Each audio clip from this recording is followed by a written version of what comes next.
Hi, I'm Mark Levy of Levy's in New York, New York's first family of tour guides.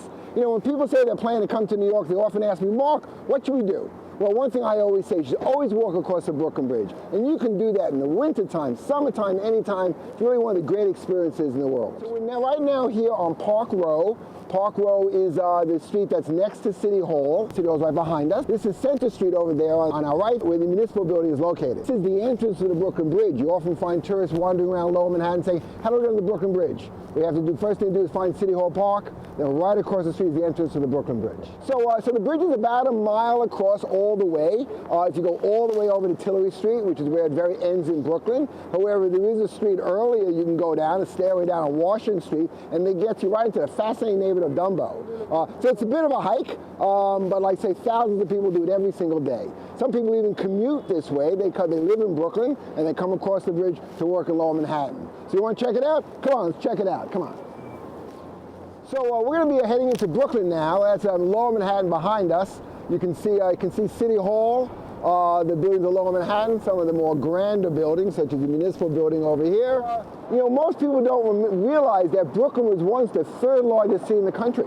And it didn't become part of New York City, Greater New York, or the five boroughs, which is the legal name of New York, until 1898. So these two great cities were across the river. Try to imagine Chicago and New York being right next to each other. That's what this was like. But in 1898, Brooklyn joined New York City. A variety of reasons why, one of which is that New York had water. And you know, the two things any city needs to grow are space and water. Manhattan doesn't have a lot of space. Manhattan's only 13 miles long, a mile and a half wide. But they had access to water because in the early 1800s, the fathers of New York, the leadership of New York, realized that in order to grow, in order to become a great city, you need to get access to fresh water. So they bought up hundreds of square miles of upstate New York, that's our watershed now, built a series of aqueducts and reservoirs to bring the water down into New York.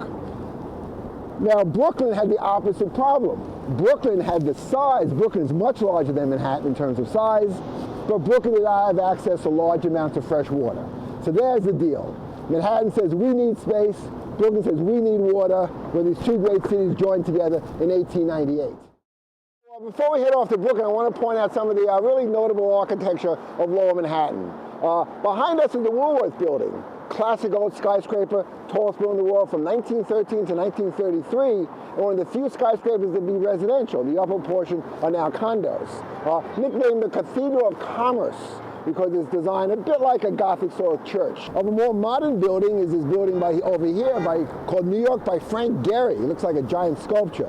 And Frank Gehry, famous architect, is actually one of the largest rental buildings in New York City. I'd like to point out over here the municipal building and also the federal courthouse, both designed by Cass Gilbert, great Beaux-Arts architect of his day.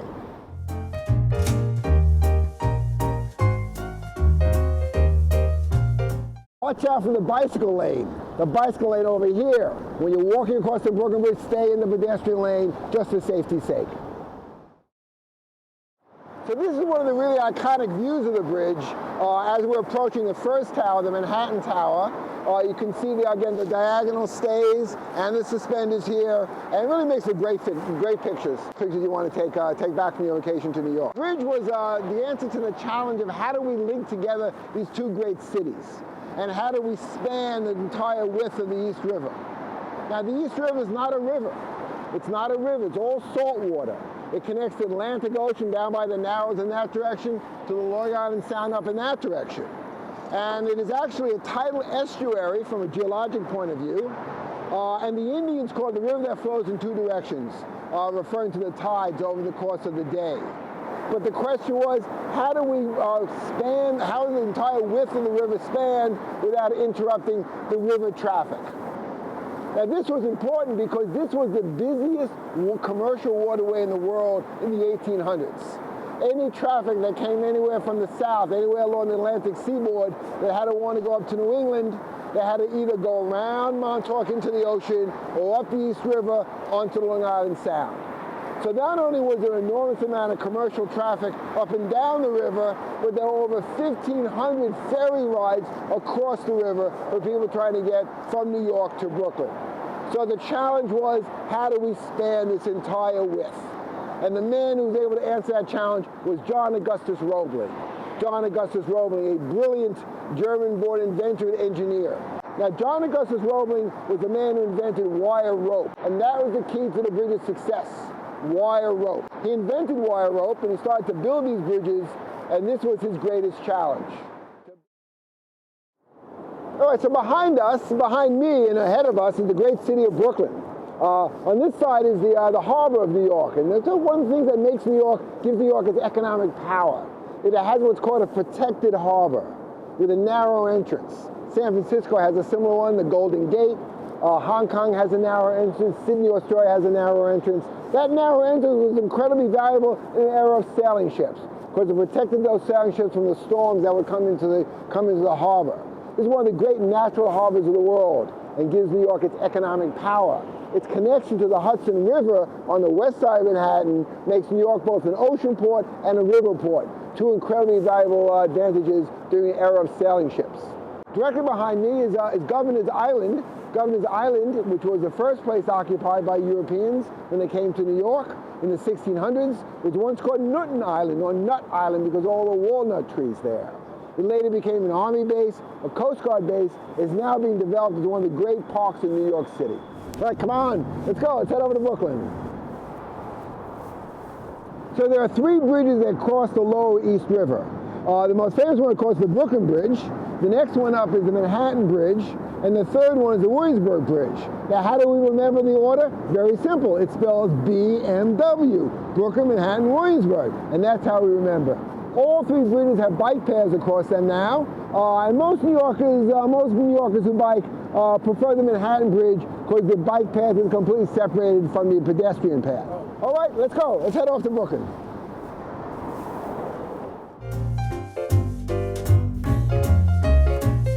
If you really want to do the ultimate Brooklyn Bridge walk, what you do is you wait until the afternoon. You take the subway to Brooklyn and you walk across the bridge heading towards Manhattan as the sun goes down behind the Manhattan skyline. That's the ultimate experience. So this is one of the really great views in New York City. Behind me is the Lower Manhattan, downtown, Wall Street's down there. Of course, you can see #1 World Trade Center. Some people call it the Freedom Tower. Of course, you see all the new towers going up as part of the new rejuvenated World Trade Center. Okay, so behind me is the neighborhood of DUMBO, Brooklyn. It stands for Down Under the Manhattan Bridge Overpass. So let's head off into DUMBO. We'll check out that view from there. Hey, here we go. We made it all the way across the Brooklyn Bridge. Welcome to Brooklyn. This is the place to be. Brooklyn is the place to be. Let's go check out some more of it, all right? So if you want to explore DUMBO, what you do is you come across the bridge, you take the Washington Street staircase. Washington Street staircase, that'll take you right over here to the corner of York and Washington, and right down the street are the buildings and iconic views of DUMBO. So this is one of the most iconic spots in New York City, famous for its picture of the Empire State Building framed by the towers of Manhattan Bridge. We're here now on Washington Street between Water and Plymouth Streets. Now, I've been told that this is the most popular Instagram picture in the world.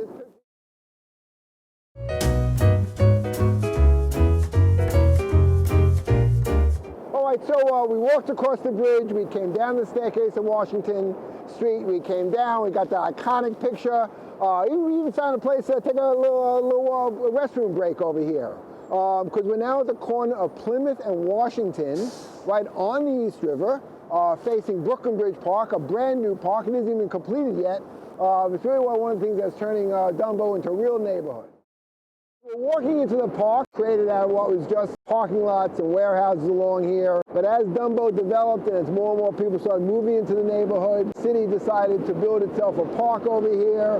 We even have a playground that's shaped like a ship. So here we are in Brooklyn Bridge Park, and we have a beach here. It's not the only beach in New York. There's some beaches out in the Rockaways, but this is the only beach in the East River. Behind me is a great view, one of the great views in the world, of the Brooklyn Bridge and Lower Manhattan in the East River. And you know what? I'm hungry. And you know, some of the best pizza in New York City is right here in DUMBO. Let's go get ourselves a slice or two. How's that sound? All right, come on.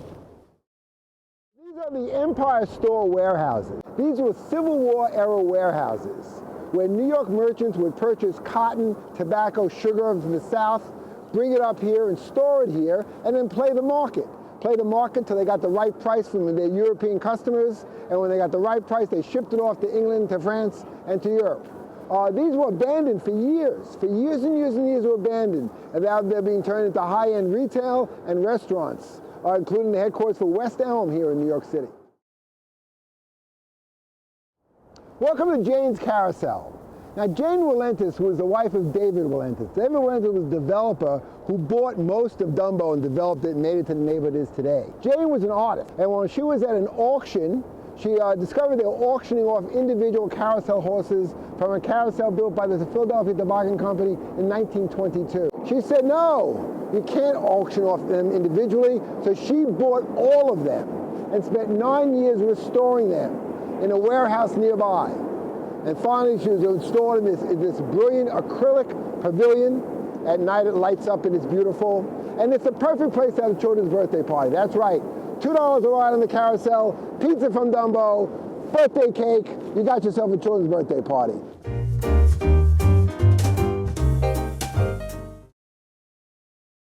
So when you come down to Dumbo, make sure you get that shot that everyone else gets, but get this shot, which is the perfect shot of the Brooklyn Bridge. One of the great things about Dumbo is the great pizza down here. The most famous one, of course, is Grimaldi's, but it's closed right now for renovation. One next door is called Justina's, but this is my personal favorite, Ignazio's. They make great pizza, they have good salads, Brooklyn lager beer, and they sell slices. So if you only order yourself for a slice, this is the place for you. Let's go grab a slice, come on. So here we are at Ignazio's Pizza. Long walk across the bridge, and I'm telling you, I'm hungry. So, hope you enjoyed that visit to Dumbo, across the Brooklyn Bridge in Dumbo, and make sure to get yourself a slice of Ignazio's. That's good New York pizza.